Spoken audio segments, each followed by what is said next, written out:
পাহাড়ের উপর এ কে বসে আছে? এ যে দেখছি আস্ত একটা বাঘ। নমস্কার বন্ধুরা, আজ আমরা চলে এসেছি রানী ডুডুমাতে। এটি হলো রানী ডুডুমার পার্কিং জোন। এখানে পা দিতেই এই নীল পাহাড় আমায় সাদরে বরণ করে নিয়েছে। সামনেই রানী ডুডুমা। এই পার্কিং জোনেই আমরা এখন গাড়ি রেখে রানী ডুডুমাতে প্রবেশ করব। তো চলুন ঘুরে দেখা যাক রানী ডুডুমা।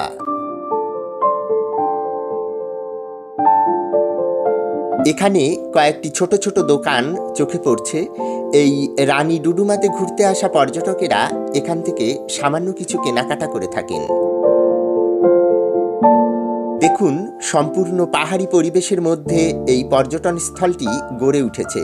সামনেই রয়েছে রানী ডুডুমাতে প্রবেশের মূল প্রবেশদ্বার।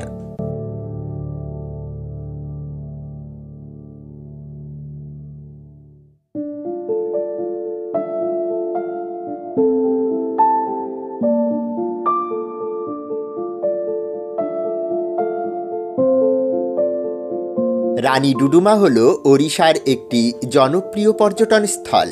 এই ওড়িশা ভ্রমণে এসে দেখতে পাচ্ছি এখানকার রাস্তাঘাট একদম পরিষ্কার পরিচ্ছন্ন, এতটুকু নোংরা আবর্জনা কোথাও নেই। আমাদের এই দেশকে নির্মল রাখার দায়িত্ব তো আমাদের সকলের, তাই না বন্ধুরা? এই হলো আমাদের প্রবেশ পথ। উপরে সুন্দর করে বড় বড় হরফে লেখা রয়েছে রানী ডুডুমা।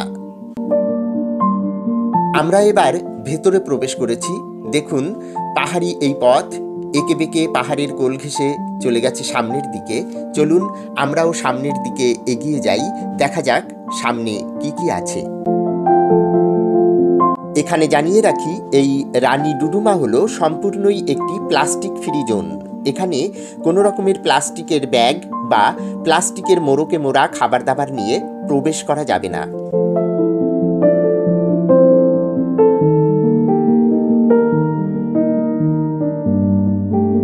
এই পথের কথাই বলছিলাম কিছুক্ষণ আগে। দেখুন কতটা পরিষ্কার পরিচ্ছন্ন এখানকার রাস্তাঘাট। ওড়িশার যেখানেই যাচ্ছি সেখানেই কিন্তু দেখা যাচ্ছে এমন সুন্দর পরিষ্কার পরিচ্ছন্ন রাস্তা। এতটুকু নোংরা আবর্জনা নেই কোথাও। পাহাড়ের কোল ঘেঁষে চলে গেছে এই রাস্তা। দেখুন, রাস্তার পাশ থেকে আবার পাথরের প্রাচীর তুলে দেওয়া হয়েছে, যাতে পর্যটকেরা রাস্তার পাশে যে পাহাড়ের খাদে পড়ে না যান, সেজন্যই এই ব্যবস্থা।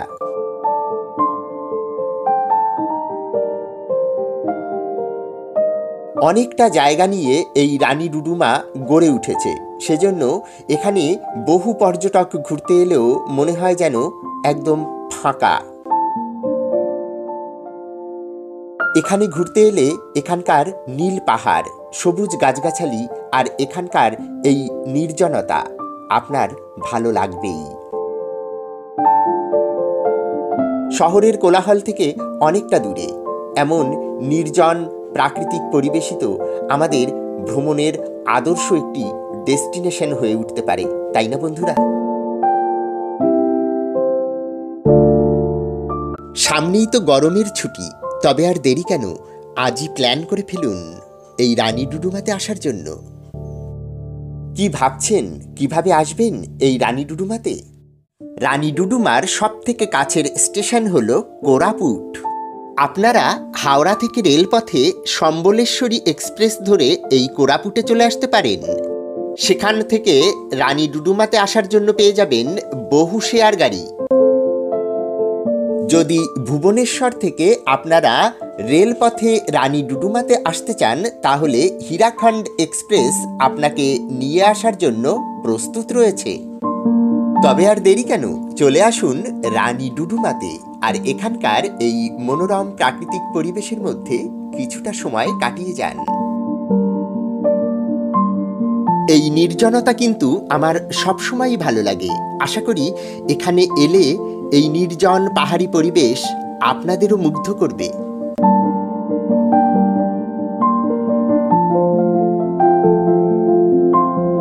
সামনেই একটি গরিলা দেখতে পাচ্ছি। না না, ভয় পাবেন না, এটি একটি স্ট্যাচু। এই গরিলাটির পায়ের তলা দিয়েই আমরা চলে যাব ওপাশে। চলুন এগিয়ে যাই।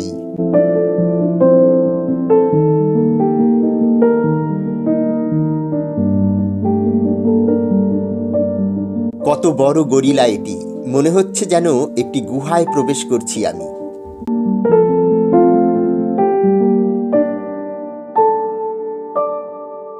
এখানে আরেকটি তথ্য আপনাদের জানিয়ে রাখি, এই রানী ডুডুমাতে এলে রাত্রিবাসের জন্য বিশেষ কোনো ব্যবস্থা আপনারা পাবেন না। কাছাকাছি থাকতে পারেন শিমলিগুড়া বলে একটি জায়গা আছে, সেখানে।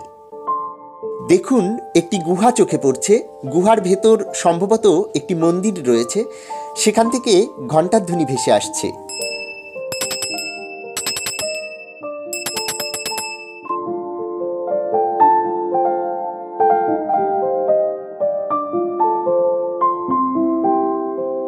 নির্জন এই পাহাড়ি পরিবেশের মধ্যে এসে মনে হচ্ছে এ কোথায় এসেছি আমি। এত নির্জনতা, এই নির্জনতাই তো আমাকে আজ পেয়ে বসেছে। পৃথিবীতে যে এত নির্জন একটি জায়গা আছে এ তো আগে জানতাম না। বন্ধুরা, দুর্গম পাহাড়ি অঞ্চল থেকে এ ধরনের ভিডিও তৈরি করে আনা বেশ কষ্টসাধ্য একটি কাজ। আশা করি আজকের ভিডিওটি আপনাদের ভালো লেগেছে। ভিডিওটি ভালো লাগলে একটি লাইক করে আমাকে উৎসাহিত করবেন। ভিডিওটিকে শেয়ার করে আরও বন্ধুদের কাছে এই রানী ডুডুমার কথা পৌঁছে দিন। আর হ্যাঁ, এই চ্যানেলটিকে সাবস্ক্রাইব করে আপনারা সবাই আমার পাশে থাকুন, যাতে করে আগামীতে এমন সুন্দর সুন্দর পর্যটন স্থলের ভিডিও তৈরি করে এনে আমি আপনাদের দেখাতে পারি। সবাই ভালো থাকুন, সুস্থ থাকুন।